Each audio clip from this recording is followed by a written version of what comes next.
Bonjour à tous, j'espère que vous allez bien. Bienvenue sur ma chaîne Le Petit Monde de Diamant. Aujourd'hui, je vais vous faire une vidéo particulière. C'est des conseils. J'ai 11 conseils à vous donner. Comment se sentir pour être parent. Installez-vous confortablement parce que je pense que la vidéo va être longue. Et on va commencer maintenant. C'est normal si vous me regardez mon téléphone parce que malheureusement je pouvais que noter par là et je suis avec le chargeur. Tout va bien. Alors, premier conseil, votre âge.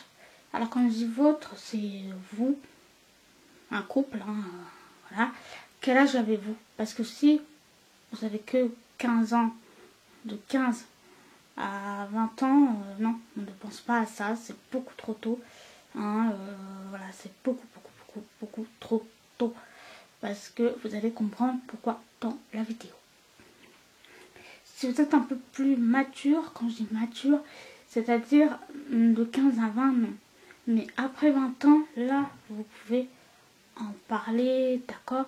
Mais de le faire là maintenant, avant 20 ans, non. Moi, je vous donne un avis personnel. Ça serait mieux de le faire à partir de 25 ans ou entre 25 et 27. C'est très bien. Vous allez comprendre pourquoi. Deuxième conseil, ça fait combien de temps que vous êtes ensemble?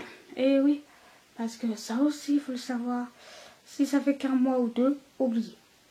Oubliez. Parce que qui vous dit que le garçon va rester là? On se méfie toujours. Faut toujours se méfier, les filles. Faut toujours. Parce que il peut vous faire des belles paroles en disant oui, je serai là. Si ça fait qu'un mois ou deux, non. Même après 2 mois, 3 mois, 4 mois, c'est bien de le faire peut-être, je sais pas, 2, 3 ans ou 4 ans après, c'est très bien, vous voyez. Parce que si on ne sait pas comment elle est la personne, est-ce que vous vivez avec lui? Non. Faites attention.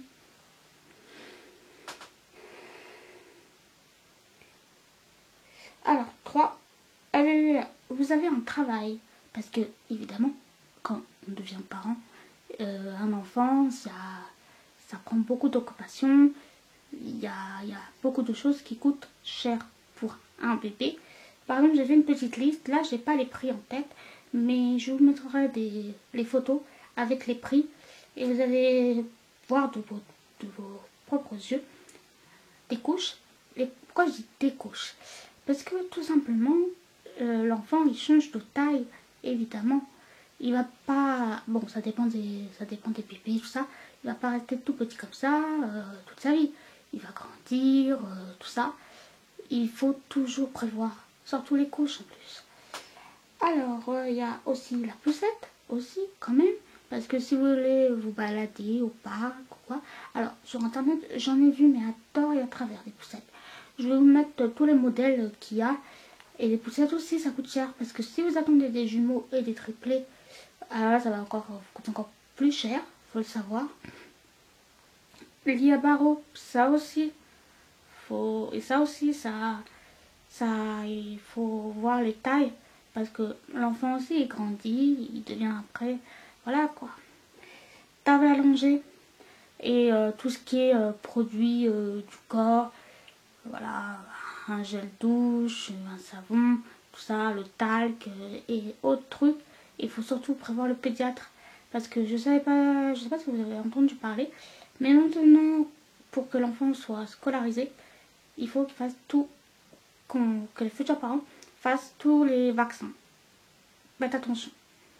Alors, 4. Avez-vous votre logement? Parce que c'est pas dans votre logement de papa chez vos parents à vous. Non, c'est votre enfant, c'est votre responsabilité. C'est à vous seul que vous devez avoir votre logement, pas le logement de papy et mamie. Quand je dis papy et mamie, de vos parents, voilà. Non. C'est bien d'avoir votre logement comme ça, c'est à vous. Et voilà quoi.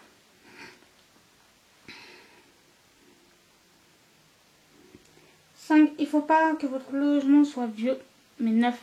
Alors, avant on me tape sur les doigts, il y a des logements vieux où il y a de l'amiante. L'amiante, c'est quelque chose de très dangereux. Un exemple bidon que je vais vous donner. Imaginons qu'il y a un couple, ils décident d'avoir un enfant, d'accord, qui sont dans une vieille maison avec de l'amiante. Et qu'elle est enceinte, la demoiselle. Imaginez-vous que l'enfant il tombe, que les deux personnes ne sont pas malades, ne sont pas de maladie ou quoi que ce soit, et que tout va bien pour elle et pour l'enfant et tout ça et pour le papa. Mais imaginez-vous que l'enfant grandit dans la maison où il y a de l'amiante, et ben, il peut être malade à cause de l'amiante. Alors, je sais que les logements neufs, c'est cher, mais c'est pour votre confort à vous. Quand je dis vous, les parents, l'enfant ou les enfants, hein, à part, si vous voulez en avoir un ou plusieurs, ça vous regarde que vous, c'est bien de réfléchir à ça.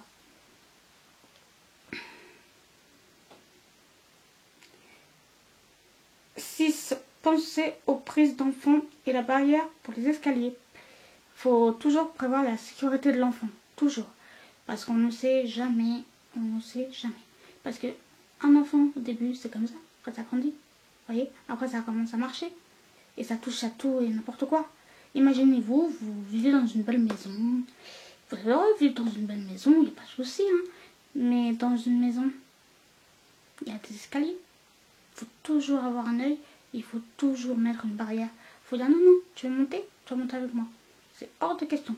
Parce qu'on ne sait jamais, un enfant, ça peut tomber, ça peut se faire mal. Et quand on est tout bébé, il faut faire très attention. Parce qu'un bébé, c'est fragile. Vraiment fragile.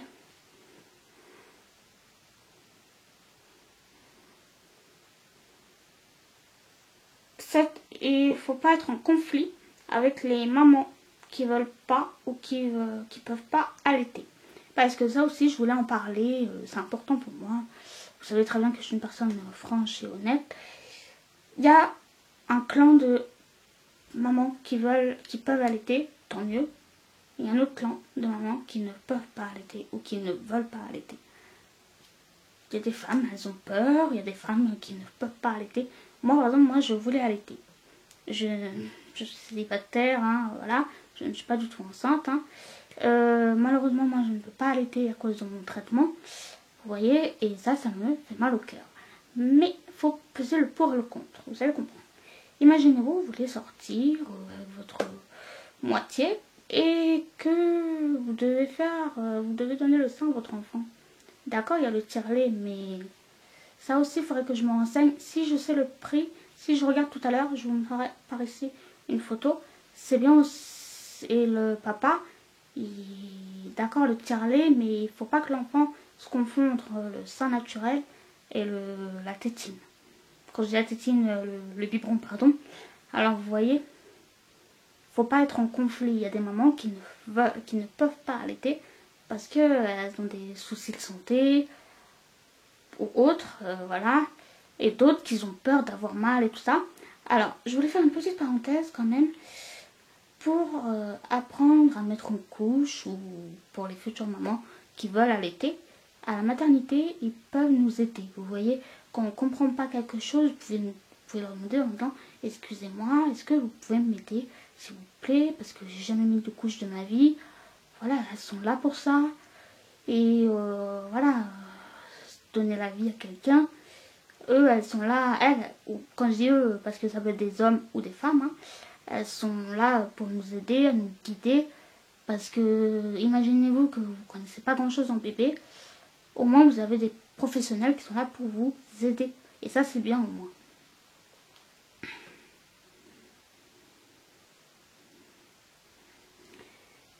8. Ne rate pas ta pilule sans le dire à ta moitié. Parce que imaginez-vous que vous êtes un couple, d'accord, et que toi, la femme, décide d'arrêter la pilule. Sans que ton copain soit au courant. C'est un peu une trahison. Pour moi, personnellement, si moi j'étais un garçon et que, voilà, je prendrais ça comme une trahison. Parce que, imaginez-vous que le garçon, il n'est pas d'accord. Qu'il ne se sent pas prêt d'être papa, pour X raisons. Vous voyez, faut pas arrêter la pilule sans la pilule ou n'importe quelle contraception. Hein. Voilà, alors si tu te sens pas prêt à être parent, protégez-vous, franchement. continuez la contraception, voilà, c'est mieux. Je ne suis pas gynéco, je suis pas docteur, je suis pas maman. Je donne des conseils naturellement, comme une grande sœur donnerait à mon petit frère, ou comme une cousine, voilà. 9. Tu aimes sortir, aller en boîte, au cinéma, avec un bébé? Tu peux oublier. Parce que, je vais te dire pourquoi. Déjà, quand tu sors, en boîte, en machin, t'es libre. T'es libre de faire ce que tu veux. Mais quand t'as un bébé, non. Non. C'est une sécurité que une sécurité que tu dois faire à ton enfant. D'accord? Parce qu'il faut savoir qu'un bébé, au tout début, les premières nuits, elles sont très très difficiles. Et le bébé, il dort, il se réveille tous les 2 heures. Pour lui donner le biberon, pour lui changer la couche. Et tout ça, faut pas rigoler quoi. Alors si t'aimes sortir, oublie. Prépare-toi psychologiquement. Après, vous avez le droit de sortir en couple. D'accord? Mais vous allez comprendre pourquoi je vous dis le mais maintenant. Dans la réponse dernière, il faut faire attention. Parce que quand vous avez un enfant, vous pouvez plus vous coucher à 5 h du matin. Ah non, non, non, non, non, non. Vous couchez à 22 h. Imaginez-vous que votre enfant, il a besoin de vous à minuit. Tu peux pas être en boîte de nuit plus t'occuper de ton enfant. Non, pas possible.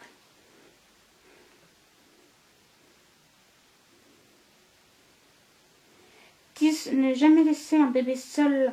Voilà, faut jamais, jamais le laisser seul.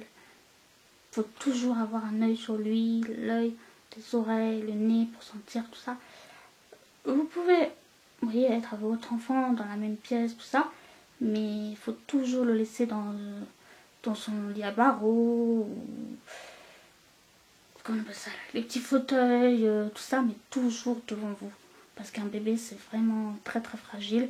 Faut faire attention. Tout ça, c'est pas, voilà, c'est pas un sac à main. Non, non, c'est un humain quand même. Faut jamais laisser seul un bébé. Jamais. Parce que imaginez-vous, vous voulez lui changer la couche et sur la table à manger. Toi, tu vas aller chercher une couche. Normal, là, tu ouvres le placard, il n'y en a plus. Tu te dis, bon, mince, je vais aller voir dans ma réserve, dans une autre pièce. Il ne faut pas le laisser à ce moment-là tout seul.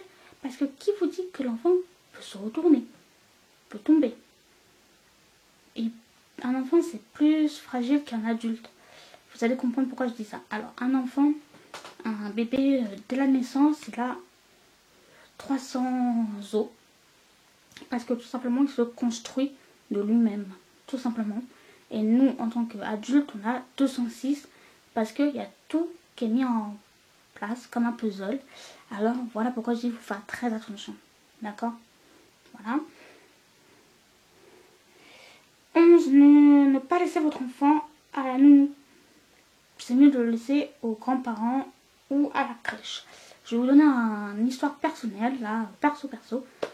Alors, comment vous expliquer ça? Si vous voulez, il y a des personnes qui ne veulent pas laisser leur enfant chez la nourrice. Déjà, les nourrices, elles nettoient pas bien les fesses. Déjà. Bon, c'est une partie assez sensible, assez privée, d'accord? Mais quand tu deviens nounou, tu as une responsabilité. T'es d'accord? Mais moi, j'ai une histoire assez moche à raconter. Hein. Alors, moi, j'ai un frère, si vous ne le savez pas. Et si vous voulez, une fois, la nounou. Alors, s'il y a des mamans qui me regardent ou des futures mamans, oubliez les nounous, je vous le dis tout de suite. Hein. Mon frère était dans le bac à sable. Et quand t'es petit, en fait, tu fais pas attention. Il avait fait tomber son gâteau. Et elle, à la place de le jeter, non, elle lui a donné quand même. Et ben, il a attrapé un truc pas bien. Il a perdu 1 an de croissance. Voilà pourquoi je ne veux pas de nounou. Je préfère le confier. Si un jour je serai enceinte, hein, mais je vois surtout que je suis jeune, je suis pas enceinte. Je préfère le confier à ma maman ou à mon parrain, ou voilà. Et je sais qu'ils seront heureux que ce soit eux qui le gardent.